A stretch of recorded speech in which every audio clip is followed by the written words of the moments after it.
میں ایک زمانے میں کام کرتا تھا، انجینئر تھا، چیف انجینئر تھا، بلکہ جنرل مینیجر تھا۔ 35 فیکٹریاں میرے انڈر تھیں، اور اتنا میرا تجربہ تھا کہ مجھے مالک بھیجتا تھا جہاں کہیں کوئی یعنی خرابی آ جاتی کہ ٹھیک کر کے آئیں۔ اور اس زمانے میں میری کنسلٹیشن فی ایک دن کا 1 لاکھ روپیہ تھی۔ یہ آج سے 25-30 سال پہلے کی بات ہے، یعنی ڈالر کا ریٹ تھا 18 روپے کا ڈالر۔ اب آپ سوچیں کہ 18 روپے کا ڈالر تھا اور مجھے ایک دن کا 1 لاکھ روپے ملتا تھا۔ ایک شوگر مل میں خرابی آئی، انہوں نے میرے مالک کو فون کیا، چیئرمین کو، کہ یہ اپنے انجینئر کو بھیج دیں۔ میں 7 دن کے لیے گیا اور 7 دن وہاں کام کیا اور 7 لاکھ روپیہ لے کے آیا۔ ایسی میری جاب تھی۔ پورے شہر میں سب سے زیادہ ٹیکس میں دیتا تھا، 65% ٹیکس کٹواتا تھا۔ 18 سال پورے شہر کا سب سے بڑا ٹیکس پیئر میں رہا۔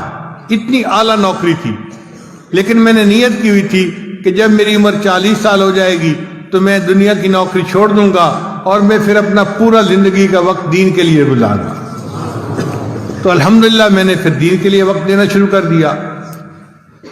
جس مالک کو چھوڑا تھا میں نے، اس نے آج تک اپنی فہرست میں میرا نام لکھا ہوا ہے۔ میں نے اس سے ایک دفعہ فون پہ پوچھا کہ اب تو 25 سال ہو گئے، میں کبھی آیا ہی نہیں اور آپ نے میرا نام فہرست میں رکھا ہوا ہے۔ کہتے ہیں جی ہم نے آپ کو نہیں چھوڑنا، آپ نے ہمیں چھوڑنا ہے۔ کوئی مالک دیکھا ہے جو اپنے انجینئر کا 25 سال انتظار کرے؟ الحمدللہ ثم الحمدللہ، ایسی میری جاب تھی۔ اچھا، پچھلے دنوں ایک عجیب بات ہوئی۔ ایک میرا پرانا دوست جو تھا خلیق، وہ ملنے کے لیے آ گیا۔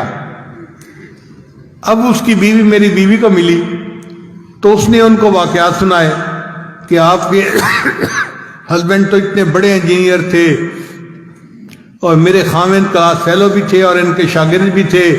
وہ کہنے لگی کہ ہمارا تو یہ حال ہے، ہم جہاں انٹرویو دینے جاتے ہیں نا تو میرا ہسبینڈ ان کو بتاتا ہے کہ میں تو حافظ صاحب کا شاگرد، وہ جوانی میں مجھے لڑکا سا تھا، حافظ صاحب مجھے لوگ کہتے تھے، تو میں تو حافظ صاحب کا شاگرد ہوں، تو 10,000 روپیہ اس کی تنخواہ ویسے ہی بڑھ جاتی ہے۔ کہ جی اچھا، آپ ان کے اگر شاگرد ہیں نا، اس کا مطلب ہے آپ محنتی ہوں گے، دیانتدار ہوں گے، قابل ہوں گے، تو ان کی تنخواہ 10,000 روپیہ ویسے ہی بڑھ جاتی ہے۔ اس نے عجیب و غریب باتیں سنائی کہ آپ کے خاوند کی تو اتنی اچھی جاب تھی، یہ تھی، وہ تھی، اتنا اس زمانے میں یہ کماتے تھے، ایک مہینے ایک دن کا 1 لاکھ، تو اگر آج ان کی جاب ہوتی تو پتہ نہیں تیرے خاوند تو کہاں ہوتے۔ خیر، عورتیں تھی، آپس میں باتیں کرتی رہیں۔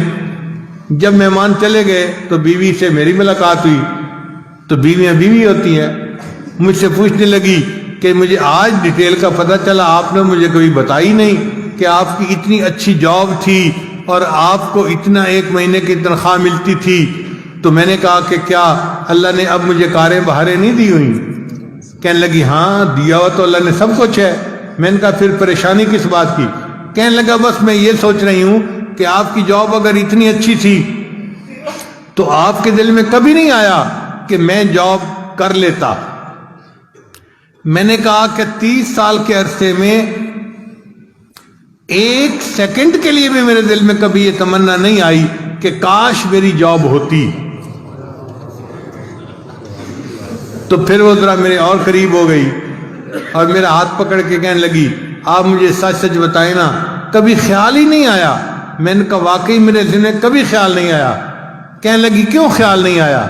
میں نے کہا سچ بتاؤں کہ مجھے بڑے کی نوکری کر کے ایسا مزہ آ گیا ہے، اب چھوٹوں کی نوکری کرنے کو دل ہی نہیں چاہتا۔